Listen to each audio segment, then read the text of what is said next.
Hey everybody, my name is Mike Montgomery, and in today's video, I'd like to show you how I built this DIY fold-out ironing board with storage on Modern Builds.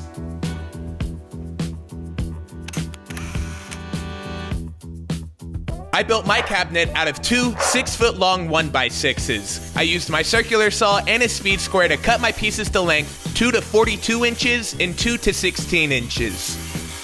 I used my pocket hole jig drill bit to pre-drill and recess a space for screws on the ends of my long boards. This is just really handy because it's got the stop collar on it, but you could also use a standard 3/8 inch bit. I made sure to work that glue into the end grain of those boards, and then I attached everything together with 1¼ inch wood screws.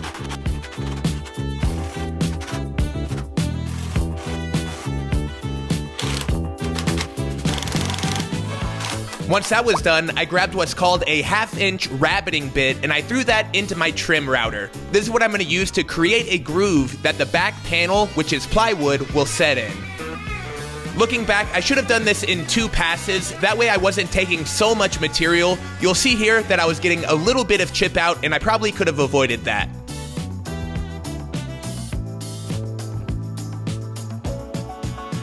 All in all though, this worked out pretty well, so I just needed to cut my 1/2 inch plywood, which is my backing panel.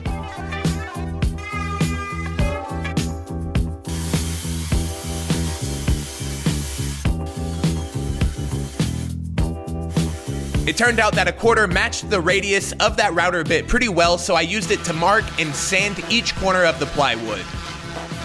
If you didn't want to go this route, you could use a chisel to make your groove square instead, but I like the look of this. I thought it was pretty fun.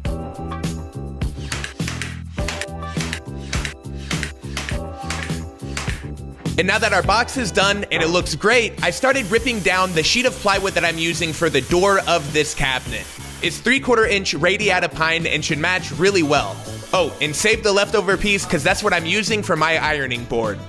The key to installing these soft close hinges is just to follow the instructions. They were in metric though, but I was able to use an 1 3/8 inch Forstner bit and that worked perfect. For a cabinet like this, you're gonna want frameless, full overlay hinges, and I'll make sure and leave a link to the ones that I used in the description of the video. And this style of hinge is great because it's very adjustable, which is awesome. I cut my ironing board piece out of the leftover from the door. I used a gallon paint can to mark a radius on one end, and then my circular saw to cut that taper and that rounded end.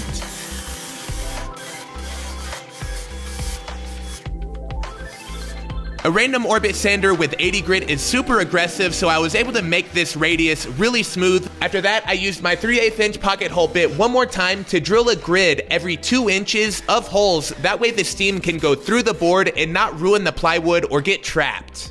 And I made sure to have a couple scrap plywood pieces underneath to prevent tear out on the bottom.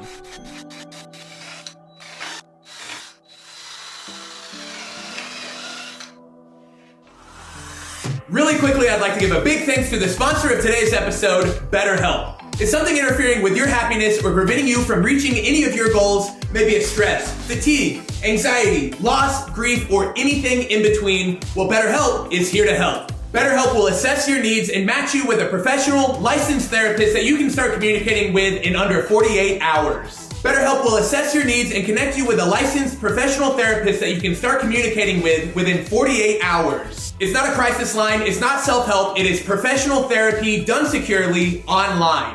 There's a broad range of expertise in BetterHelp's network of over 20,000 licensed therapists that may not be available in many areas, plus their service is available worldwide. You can log in anytime and send a message to your therapist where you'll get timely, thoughtful responses. Plus you can schedule weekly video or phone sessions and avoid the waiting room like in traditional offline therapy. BetterHelp is committed to facilitating great therapeutic matches and is free and easy to change your therapist as needed. It's more affordable than traditional offline therapy, plus financial aid is available. BetterHelp wants you to start living a happier life today. So make sure and follow the link in my description. That's betterhelp.com/modernbuilds. betterhelp.com/modernbuilds and join the over 1 million users who are taking charge of their mental health with the help of an experienced professional. So make sure and go to betterhelp.com/modernbuilds where you can get 10% off your first month. Now let's get back to the build. Now that we're back, it's time to attach the ironing board to the cabinet. So first, I'm using a couple of pine boards to create the hinge assembly. I'm using these as risers. That way the hinges sit further up the ironing board. That way the fabric cover can loop around it cleanly. If this doesn't make sense now, it all will, so just hang tight. Once things were lined up, I used wood glue and a couple of screws to attach these riser boards to my cabinet, and everything worked great. I knew I wanted my ironing board to sit 32 inches off of the ground, so I cut a piece of scrap plywood to that length and I attached it to the bottom of my board with a hinge. Then I grabbed my fabric ironing board cover and I stapled it to the bottom of my board. If you make a standard sized board, this is not necessary, but I wanted something a little bit smaller to fit my space, so not having a removable cover is a compromise I had to make.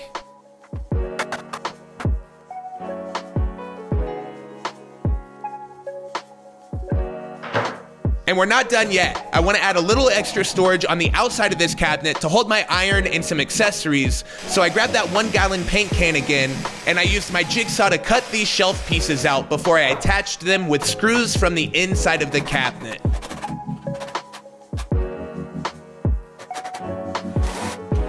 I used Craig jig plugs to backfill the recesses for the screws, but you could also use a standard 3/8 inch dowel.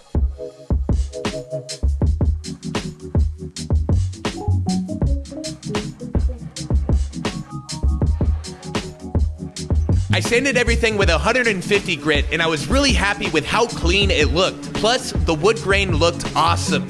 Then I applied a coat of Maker Brand Simple Finish, and this is really easy. Just apply it heavy, wait 15 minutes, and then buff off all of the excess. Back in my laundry room, I could remove the old shelves that were holding my iron, and then I screwed in a ledge to make sure that everything would be installed at the right height and level. Oh, and I don't know if you could see, I shifted everything left in my cabinet. That way the hinges would have enough room. And at this point, I think it was time for a strength test. That's strong. So even though it is a big flat panel door, I think it's got really nice grain and I like the way it looks. And the storage on this side is super functional. It holds the iron and a couple of lint rollers nicely. And I added this swing out arm that I made out of scrap plywood to hold a few shirts. So there you have it. I really hope you enjoyed this project, and even though it's not anything crazy from the outside, I tried my best to make it look neat. But what's really awesome about this project is what's on the inside. Functionally, the fold-out ironing board works really great and it is super sturdy. Plus, I was pleased to see that the ventilation holes that we drilled into the board worked. Ironing boards are typically big, ugly, and hard to store, but this worked great, and if anybody builds something similar, make sure and tag me at Modern Builds. So thanks a ton for watching, and I really hope you guys enjoyed this video. If you did, make sure and click like, comment, and subscribe down below, and we will see you next time on Modern Builds.